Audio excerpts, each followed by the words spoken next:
So let's talk about something that's not so great. The Resident Evil movies. Yo. Really? You're going to go that way with it? Dude, so... Mia Jovovich and Michelle Rodriguez, and you're going to go that way with it? So, the first three were decent. They should have stopped after those. They really should have. But unfortunately, they didn't.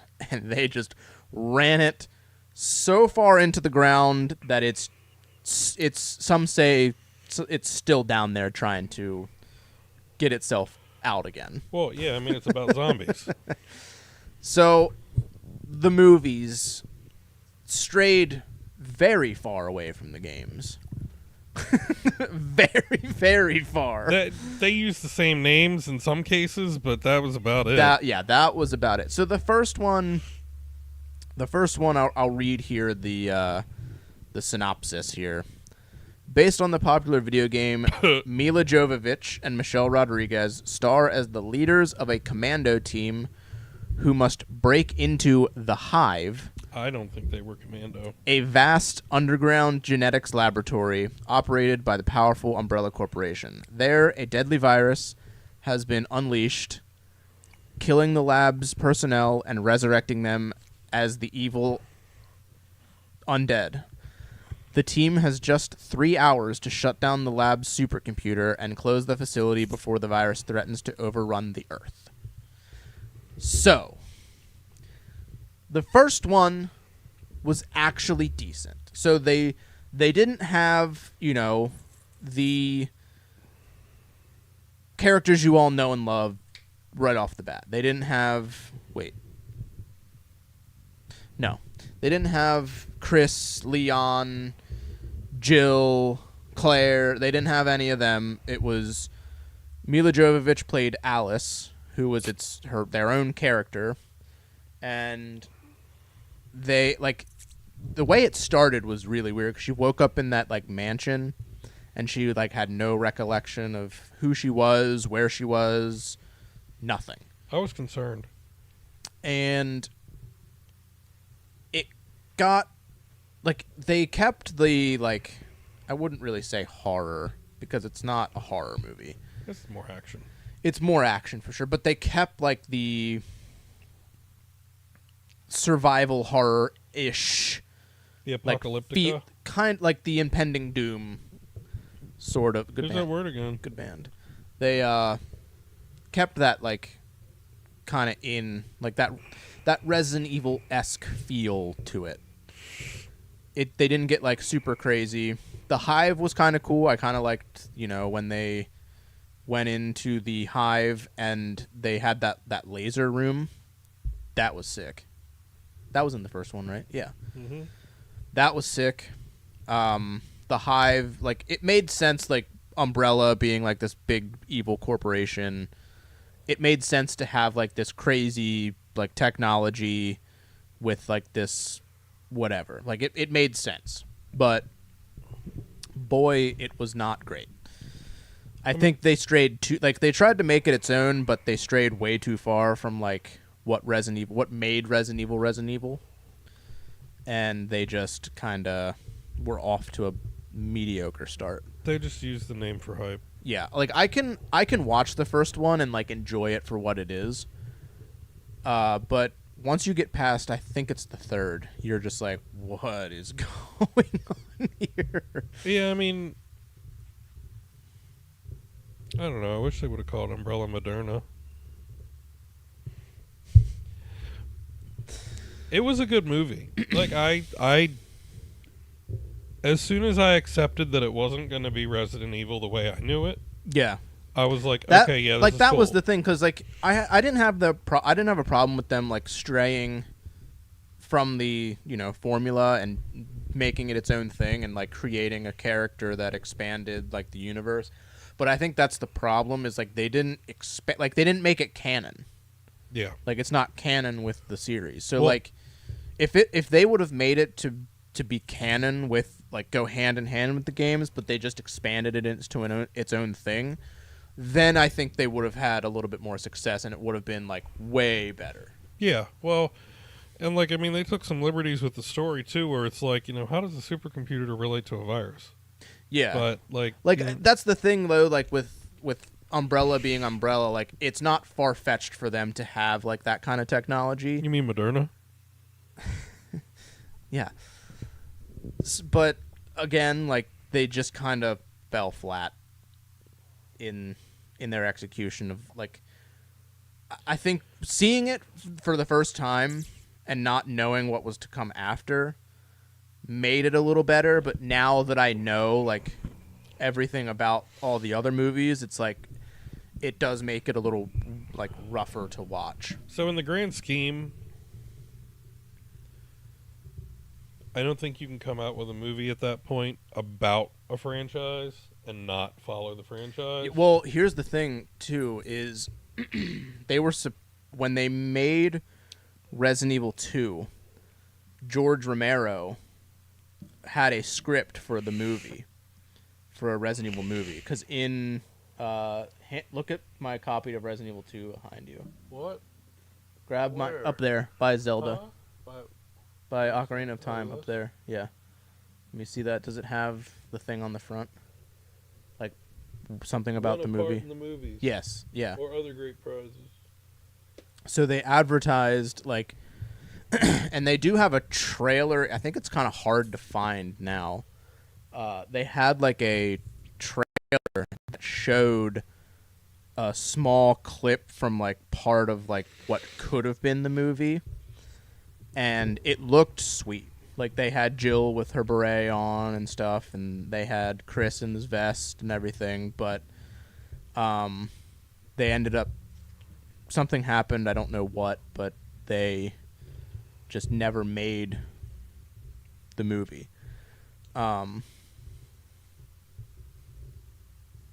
Yes. What other great game did Capcom make? They made a bunch. Mega Man? Yeah, they made Mega Man. They've made All the Disney stuff? Dino Crisis, Parasite Eve. I think. Wait, is Parasite Eve Capcom? What's their most recent release? Monster Hunter. That's like their big franchise now. Was Monster Hunter. Capcom's done a lot of great. They've done some fighters too. I think Street Fighter. It's rated M for mature. That's 17 plus. None of us listen to that shit. Definitely not. But it's getting to be. I see it now, and I think like in today's world, it's much more relevant, but it's not applied. Yeah, like, there's shit that should be rated like the ratings, like A for 21 plus. The rating system sometimes just doesn't make sense to me, but that's beside the point. Well, books that are 9 to 12. I mean. So yeah, they were supposed to make his script is out there. Like you can read his script, and there's a whole channel and group of people dedicated to like. They got all the voice actors together. They're called Residents of Evil.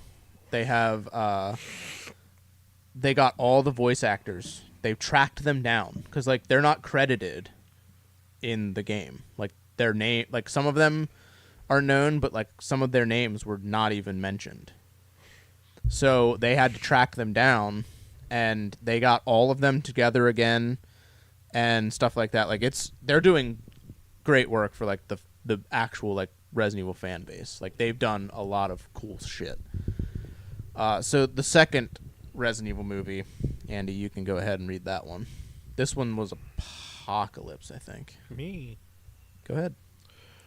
Second movie, a deadly virus from a secret Umbrella Corporation laboratory underneath Raccoon City is exposed to the world. Umbrella seals off the city to contain the virus, creating a ghost town where everyone trapped inside turns into a mutant zombie.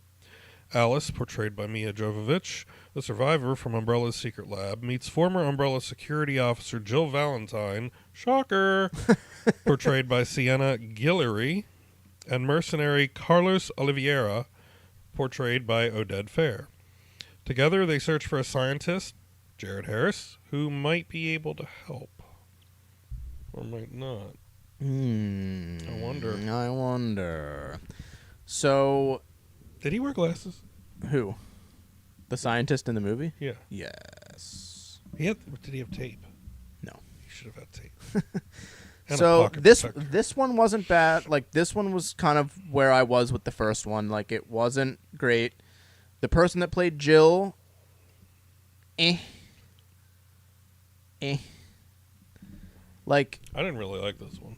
this one was okay. I think if I'm remembering correctly, was this the one where Nemesis was introduced? Because the end of the first one was when that guy got taken. I think it was her boyfriend, or no, Yeah. it was who she thought was her boyfriend or something. That he got taken and got put into, got hooked up to the machines and was injected with the Nemesis virus. And then in this one, it starts with her waking up in that room hooked up to the machines, and she's pulling all the stuff out, and she leaves out of the hospital, or maybe it's not a hospital.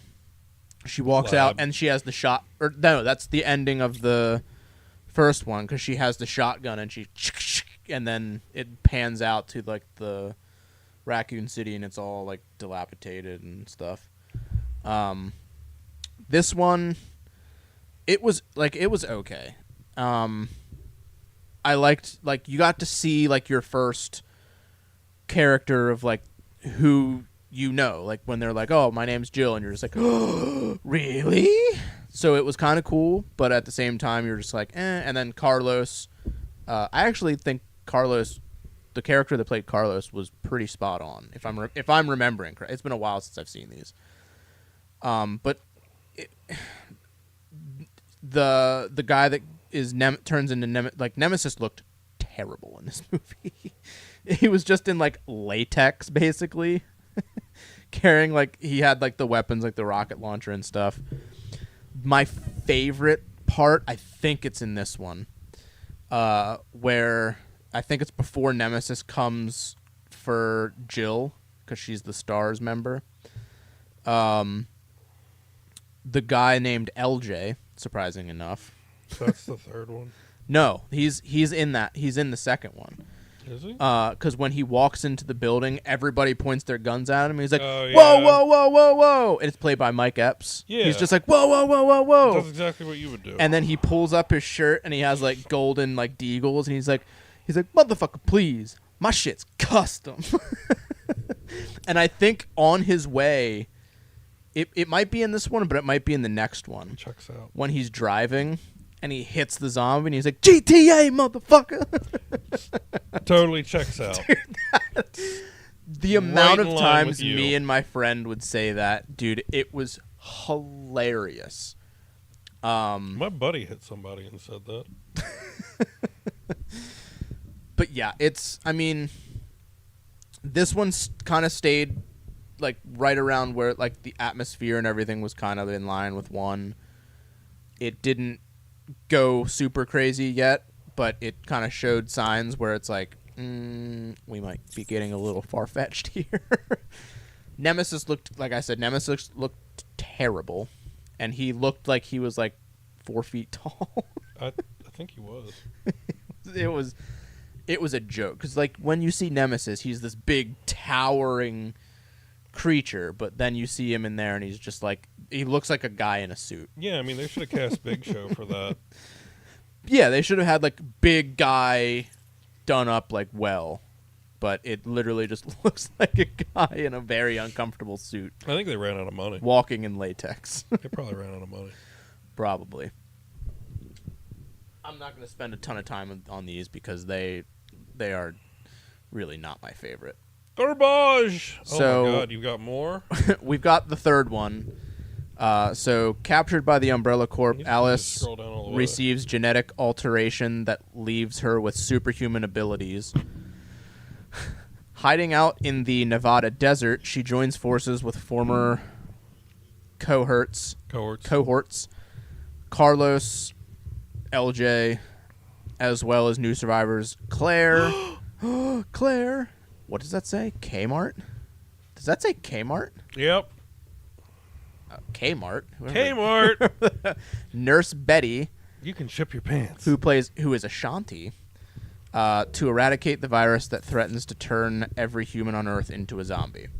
This one is when they started getting like Mad Max, basically. Like, they were in the desert. They had cars that were like rigged up with like all this metal and stuff, and it was just like, all right, what? And like she had those dual like curved boomerang machete looking things, and she was all like decked out, and she had like the, you know, like they said, the powers like Wesker, and it was just like, okay, what's going on here? Well, I don't think Mad Max was a thing yet when this came out, was it? Mad Max was a Mel Gibson movie.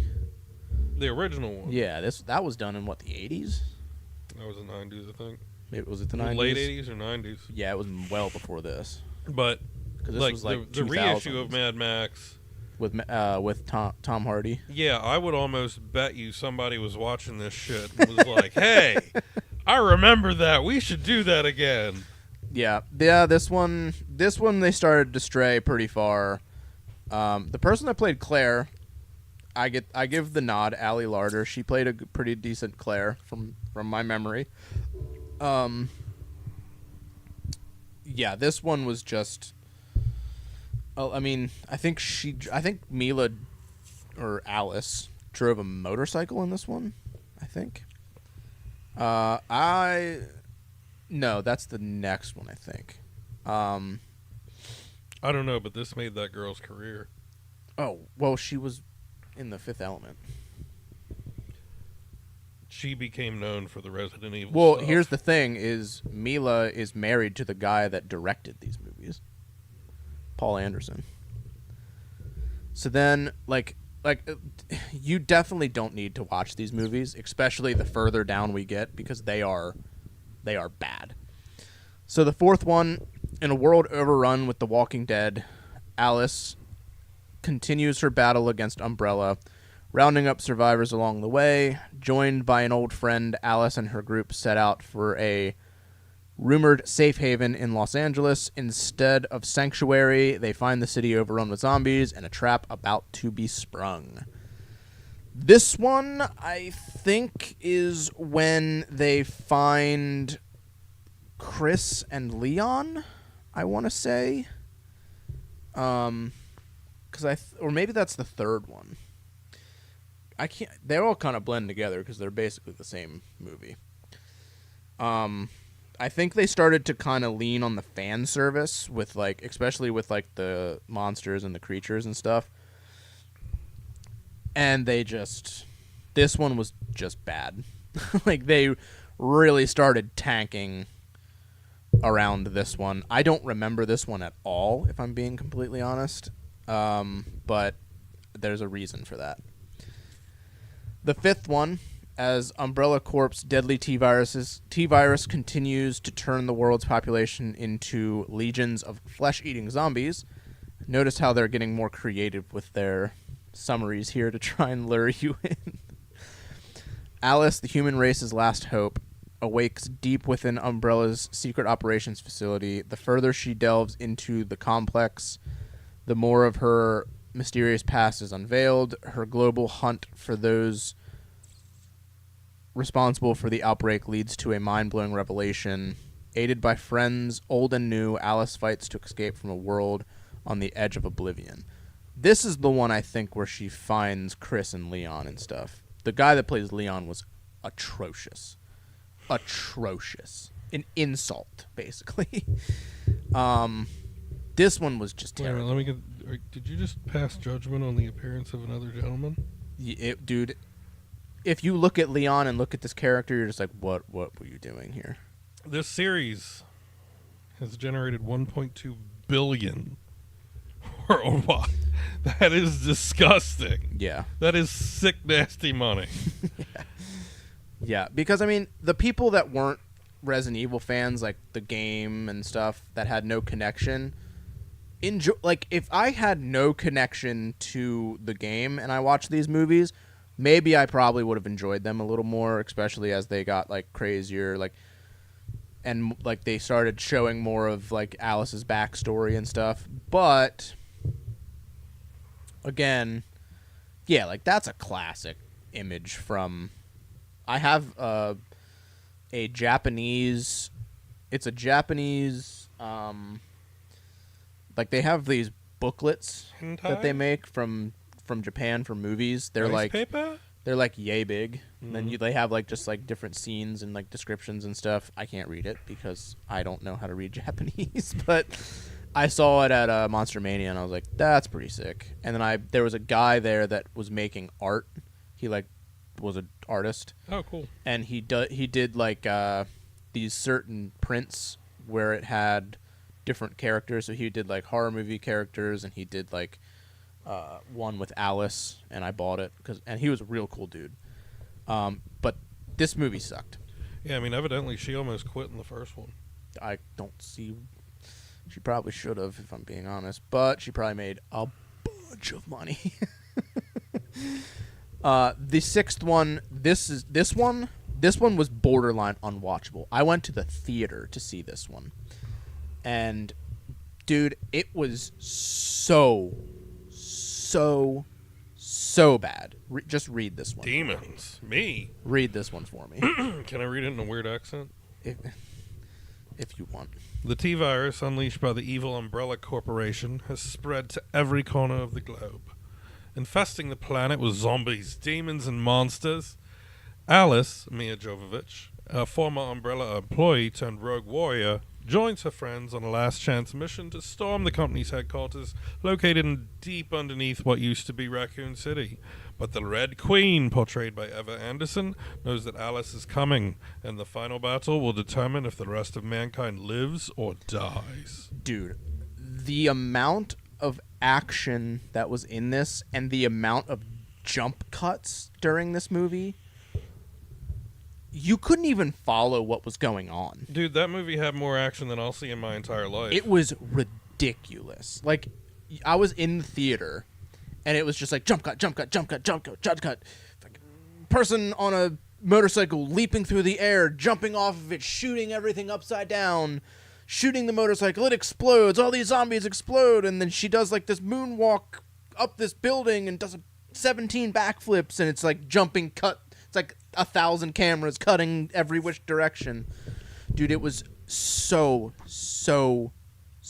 bad. Like every one of these movies as they went on, I was just like, okay, like this is I want to watch it because I want to see if it's getting better, and each one I was like more disappointed. This one where I was like, I saw the preview and I was like, yo, this one has like all the fan service. Do we still have? We still have it. Like, I'm in. Hell yeah. And when I saw it, I was like, boy, this was a mistake. Yeah, I mean, it was a bit much. It was so bad. So bad. Do I have this? You yanked a cord. I didn't mean to yank it. Well, be more conscious, Andy.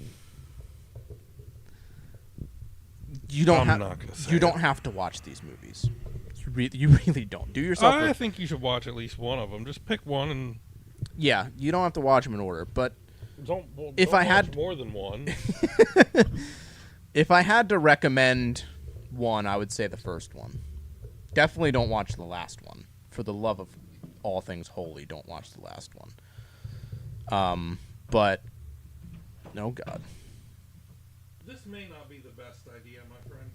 I had it perfectly fine, and it's been there for like a month and a half. It's because of that. Look at the power cable. Yes. Are we still connected? Yes, we are. We're still connected? Yep. This is going right here. Right there. Right the fuck there. And it better stay there. Yes. Okay. It's You can not stay gonna there. stay Well, what? However, if there's one Resident Evil movie that I could recommend, I would watch Welcome to Raccoon City. Now, I would recommend it because it's the most true to the game franchise. There's a lot of fan service in that movie that I like. It's not a great movie, but it does enough to where I'm like, I can live with this. I'm not happy about it, but I can live with it.